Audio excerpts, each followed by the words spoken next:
What is good, everybody? Welcome back to another episode brought to you by the League FFB. Today, we're going to be going through my top 36 wide receivers as we head into week 7 of the fantasy football season. As always, make sure you are subscribed to this channel. That way you don't miss any future updates, any future videos that do hit this channel. But without wasting any more time, let's hop right into today's video and let's start talking about these wide receivers.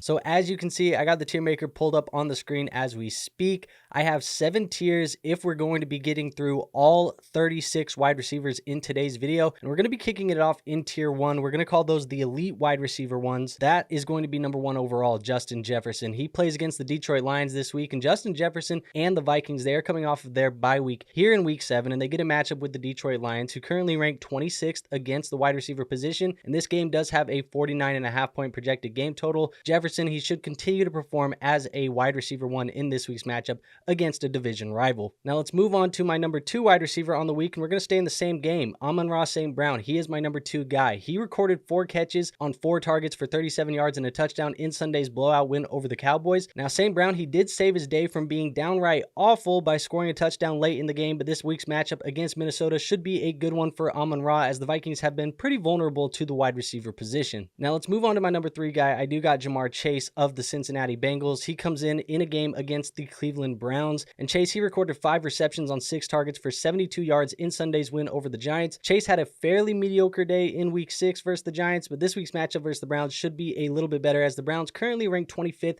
against opposing wide receivers. So don't overthink the bad week and keep plugging Chase into your lineups. Coming in at number 4, this is where I'm going to put AJ Brown of the Philadelphia Eagles. He plays against the New York Giants this week, and Brown, he caught 6 of 9 targets for 116 yards and a touchdown in Sunday's win over the Browns. AJ Brown, he returned from a 4-week absence since suffering a week 1 injury, and he instantly got back to business, finishing as the wide receiver 3 overall on the week. He's a locked and loaded wide receiver 1 in this offense moving forward, no matter the matchup. Now coming in for me at number 5, and the last player in this tier, it's going to be Malik Nabers of the New York Giants. They play the Philadelphia Eagles, as we've mentioned, but Nabers, he's now missed 2 straight games due to a concussion he suffered at the end of the week 4 matchup against the Dallas Cowboys. I would be assuming that Malik Nabers clears the league's concussion protocol before this week's matchup versus the Philadelphia Eagles, and if he does, he should be one of the top plays at the wide receiver position after giving us 3 straight top 10 finishes in the 3 weeks prior to his concussion. Now let's move on to my tier 2. Tier 2, we're going to call those high-end wide receiver 1s. Coming in at number 6, I have Chris Godwin of the Tampa Bay Bucks. They play against the Baltimore Ravens this week, and Godwin, he brought in 11 of his 13 targets for 125 yards and 2 touchdowns in the Buccaneers win over the Saints on Sunday. Godwin, he helped pick up the slack of Mike Evans last week, who spent the majority of the day covered by Marshawn Lattimore. This week's matchup should be another high-scoring matchup, and Godwin is a strong play here in week 7. Now going to number 7, this is where I'm going to put Drake London of the Atlanta Falcons. He plays the Seattle Seahawks this week. London, he had 6 receptions on 10 targets for 74 yards and a touchdown in Sunday's win over Carolina. And it feels like Drake London and Kirk Cousins have found their groove, and London looks great as the wide receiver 1 in this Falcons offense. He's averaging 11 targets in each of his last 3 games, and I'd expect a little bit more of the same here this week against the Seattle Seahawks. Now let's go to number 8. Number 8 is where I'm going to put Cooper Kupp. Yes, we might have the return of Cooper Kupp here this week. He plays the Las Vegas Raiders. He has been sidelined by an ankle injury since week 2 against the Cardinals, and there's a chance that Kupp is cleared to return here in week 7 against the Raiders, which would be a huge lift for fantasy football teams and the Rams offense in general. But we won't get any more clarity on Kupp's status until later in the week, so we're going to be paying attention to practice reports. But if he plays, he is going to be a top 10 play at the position. And now the last player in this tier 2, coming in at number 9 for me, it is going to be DK Metcalf. He plays the Atlanta Falcons. Metcalf, he secured 3 of 11 targets for 48 yards in the Seahawks loss to the 49ers on Thursday night. It's been a couple rough weeks in a row for Metcalf, who hasn't really found the end zone since week 3, but this week's matchup against the Falcons, it is projected to be a high-scoring matchup with a 51-point projected game total, so I do expect Metcalf to have plenty of big play opportunities in this one. Now moving on to my tier 3. Tier 3, we're going to call these the low-end wide receiver 1s, and coming in at number 10, I have Diontae Johnson of the Carolina Panthers. He plays the Washington Commanders, and Johnson, he finished with 6 receptions on 10 targets for 78 yards and a touchdown in Sunday's loss to the Falcons. Diontae has finished as a wide receiver 1 on the week versus the Falcons now, giving him 3 wide receiver 1 finishes in his last 4 games with Andy Dalton under center. Now he gets a matchup this week against the Washington Commanders, who continue to be the perfect matchup for fantasy wide receivers on a week-to-week basis. That should mean good things for Diontae Johnson and a top 10 play in my book, in my rankings right now for fantasy football. Now moving on to number 11, I have Jayden Reed of the Green Bay Packers. Reed, he caught all 6 of his targets for 28 yards and a touchdown in Sunday's win over the Cardinals. Reed is carrying a questionable tag heading into the week of practice after suffering an ankle injury in week 6 that forced him to leave the game before he eventually returned to finish that game. Assuming Reed clears this week of practice, he should be a solid play here in week 7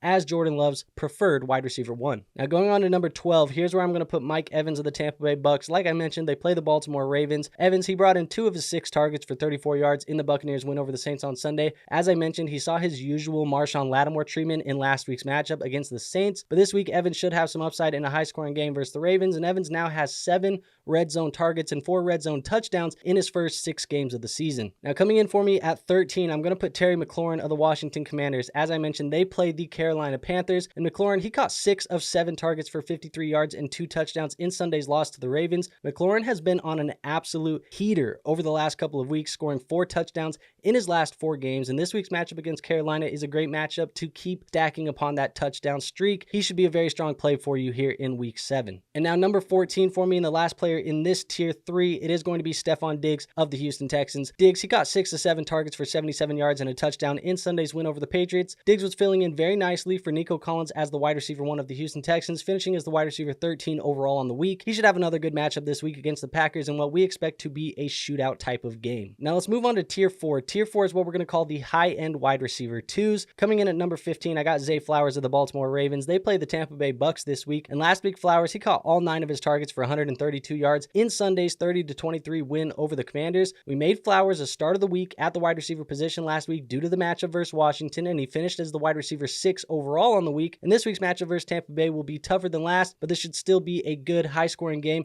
and Flowers looks to have established himself as the number 1 target in this Ravens offense over the last few weeks. Now coming in for me at number 16, I got Deebo Samuel. Deebo Samuel plays against the Kansas City Chiefs, and Samuel brought in 3 of 5 targets for 102 yards and a touchdown, rushed 4 times for 15 yards in the 49ers win over the Seahawks on Thursday night. Deebo's touchdown, it did come from a broken play with a bad tackle attempt by a safety, but I do think that Deebo should have a wide receiver 2 type of ceiling here this week versus Kansas City. Now coming in for me at 17, we got Garrett Wilson of the New York Jets, and Wilson, he recorded 8 catches on 10 targets for 107 yards in Monday's loss to the Bills. We now have back-to-back weeks where Wilson has finished as a top 5 fantasy football wide receiver on the week, but the New York Jets have now traded for wide receiver DeVonta Adams, which is certainly going to cap Garrett Wilson's upside moving forward. I don't expect Adams to play this week. That's why you're not going to see him in this video. That being said, Wilson should have another week as the Jets' de facto number 1 before Adams comes to town, and he is going to be a number 17 in my rankings here this week. Now moving on to my next guy, I got number 18, DeVonta Smith. DeVonta Smith, he plays against the New York Giants, and he caught 3 of his 4 targets for 64 yards and a touchdown in Sunday's win over the Browns. Smith rejoined the Eagles offense after missing week 4 due to a concussion, but he instantly was back to business, finishing as a wide receiver 2 in week 6, and this week 7 matchup against Tampa Bay should equal some more of the same from DeVonta Smith. And now the last player in this tier for me, wide receiver 19,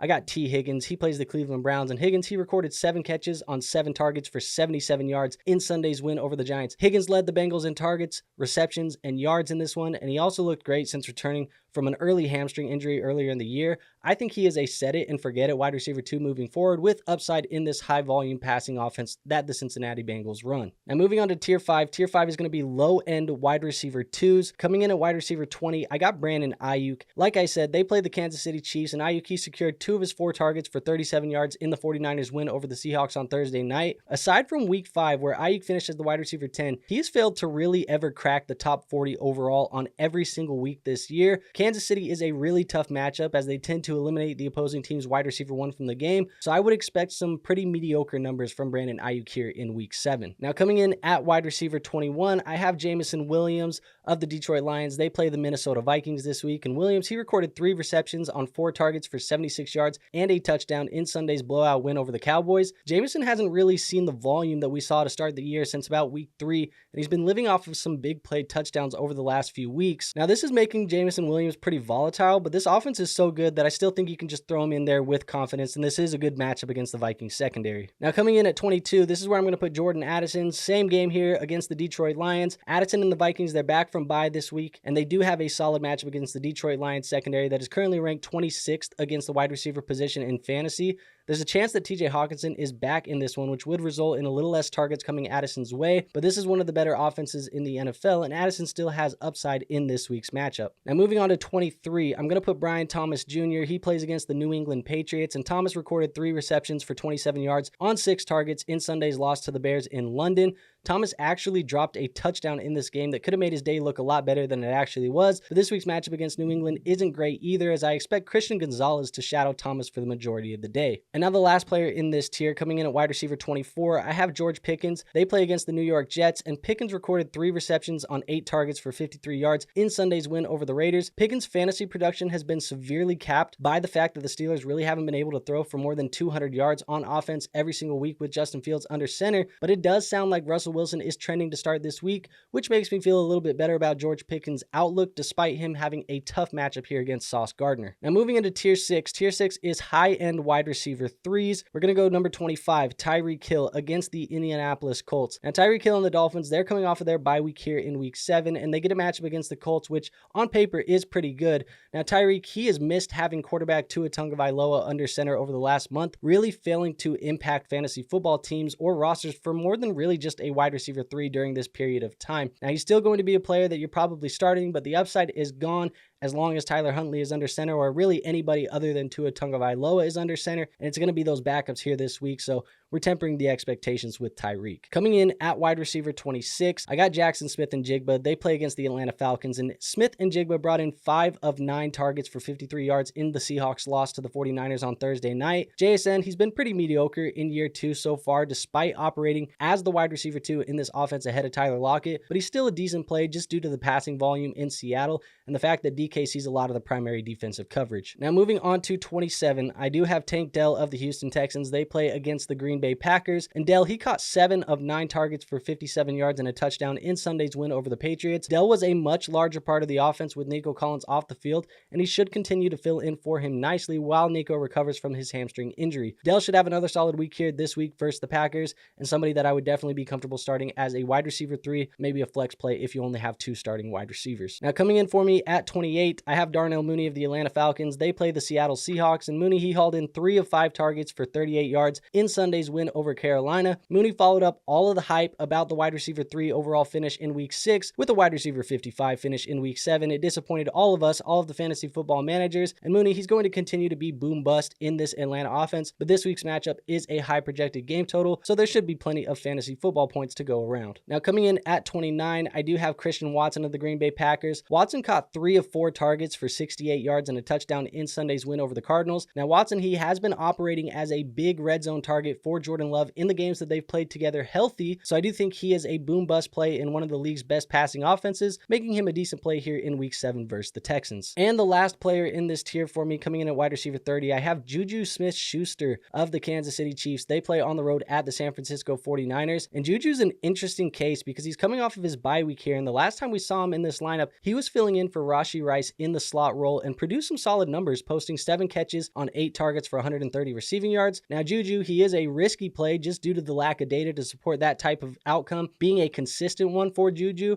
but he is somebody that I'm still throwing into my lineups, assuming he plays the same role that he did for the Chiefs that he did there in week 5. Now let's move on to tier 7, the final tier of this video. We're going to call these the low-end wide receiver 3s, and coming in at wide receiver 31, I have Khalil Shakir for the Buffalo Bills. They play the Tennessee Titans, and Shakir, he was kind of a surprise active to me, and he suited up against the Jets on Monday night, catching both of his targets for 19 yards. Now, he gets another tough matchup here this week versus the Titans, who currently rank 2nd against fantasy football wide receivers, so I would be tempering some expectations on him, but he can still find his way into lineups if you need him due to bye weeks or injuries. It's going to be interesting to see how he operates opposite Amari Cooper, who is now the Buffalo Bills wide receiver 1. Now, that said, just like Davante Adams, this is the first week with Amari Cooper being on a new team. I don't expect him to play in this one, so Shakir should still operate as the number 1, but moving forward, it's going to be interesting to see Amari Cooper in this Buffalo Bills offense. Now, moving on to wide receiver 32. Wide receiver 32, I have Xavier Worthy of the Kansas City Chiefs. Now, Worthy, he's fresh off the bye for the Chiefs, and he should be back to business trying to help fill in the big shoes left in the absence of Rashee Rice. Now, Worthy, he did see his highest target share of the year in week 5, so that is positive signs for his fantasy outlook.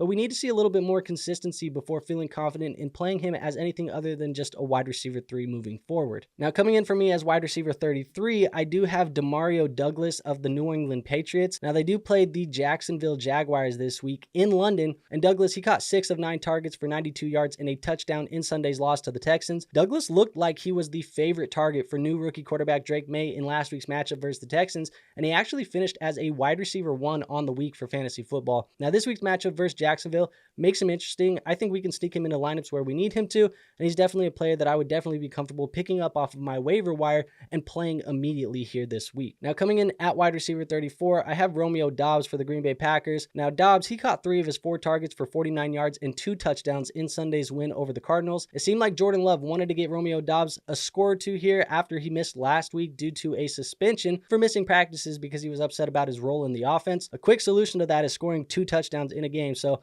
I'm sure that is going to be behind us here for the Green Bay Packers offense. That said, this is another good matchup for Romeo Doubs, and I think you can start him here this week as a flex play. Now, our second to last guy, coming in at wide receiver 35, I got Wan'Dale Robinson of the New York Giants. They play the Philadelphia Eagles, and Robinson, he finished with 5 receptions on 11 targets for 50 yards in Sunday's loss to the Bengals. Wan'Dale continues to have some PPR appeal due to the amount of targets and receptions that he's seeing on a week-by-week basis, despite not giving us a ton of yardage or a ton of touchdowns in this type of offense. Now, he probably has a safe floor here against Philly in week 7, and he probably is going to benefit from having Malik Nabers back in the lineup. And now my last and final player coming in as wide receiver 36, I got Ladd McConkey of the Los Angeles Chargers. They play on the road at the Arizona Cardinals, and McConkey, he caught 4 of his 8 targets for 43 yards in a victory over the Broncos on Sunday. He was in and out of this game a few times dealing with some injuries, but he did lead the team in targets by a wide margin, and he's a pretty decent flex play here this week against the Cardinals, but he still has some very limited upside due to the run-heavy nature of the Chargers offense. So there you have it, folks. That is my top 36 wide receivers as we head into week 7 of the fantasy football season. As always, if you guys enjoyed today's video, go ahead and hit that like button. It is the best free way to show this channel some support. Also, make sure you are subscribed to the channel. That way you don't miss any future updates or any future videos here on this channel in the future. That said, also make sure you go join our Discord. We do have a Discord linked in the description. It's free to join. There's a ton of people in there ready to help you with your fantasy football teams, and it is the best way to ask me for my advice as I am in there 24/7, 365, and not always when I'm just on the camera here making videos for you. So as I said, make sure you like, subscribe, join the Discord, and I have nothing else for you guys today, so I will see you on our next episode. But until then, peace out.